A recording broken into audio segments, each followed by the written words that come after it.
আসসালামু আলাইকুম। আমি আরিফা। কেমন আছেন সবাই? আমরা এই গরমে আলহামদুলিল্লাহ ভালো আছি। এবছরের গরমকে স্মরণ করে রাখার জন্য আজ 23/4/2024 রোদে ডিম ভাজি করে নিলাম। এজন্য আমি এখানে প্রথমে প্যানটি ভালোভাবে ধুয়ে রোদে রেখে দিলাম 2 মিনিটের জন্য। তো রোদে দাঁড়িয়ে থাকার মতো আসলে অবস্থান নেই, সেজন্য আমি প্যানটি রেখে ভিতরে চলে গিয়েছিলাম। 2 মিনিট পরে এসে আবার হালকা একটু তেল দিয়ে দিলাম।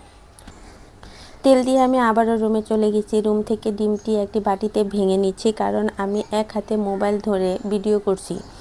এই রোদে স্ট্যান্ডে মোবাইল রেখে সময় নিয়ে ভিডিও করার সাহস পাচ্ছিলাম না। এখন জাস্ট ডিমটি প্যানে দিয়ে চলে আসবো। ডিমটি দিয়ে হালকা একটু লবণ ছিটিয়ে দিচ্ছি। এরই মাঝে দেখি বাহিরে কাক শব্দ করছে, তো সেজন্য আমি একটি প্লেট দিয়ে ডিমটি ঢেকে দিলাম। এরপর জাস্ট আমি 20 মিনিট পর গিয়ে ডিমটি দেখি। মাঝখানে আমি আরও একবার দেখে আসছি, তখন আমি ডিমের কুসুমটা একটু ফাটিয়ে দিয়েছি। তারপর আমি গিয়ে দেখি যে ডিমটি একদম বেশ ভালোভাবে হয়ে গেছে। তো দেখতেই পাচ্ছেন। তো এখন আমি একটি বাটিতে উঠিয়ে নিব। ভাবা যায় কি পরিমাণে রোদ পড়ছে।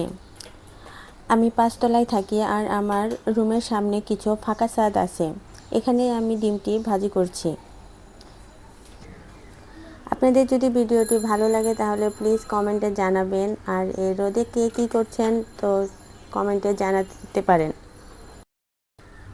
এই গরমে যাদের ঘরে ছোট বাচ্চা আছে তাদের লিকুইড খাবারটা একটু বেশি খাওয়াবেন, আর তেলের খাবারটা একটু কম খাওয়ানোর চেষ্টা করবেন, আর প্রসেস ফুডটাও একটু কম খাওয়ানোর চেষ্টা করবেন।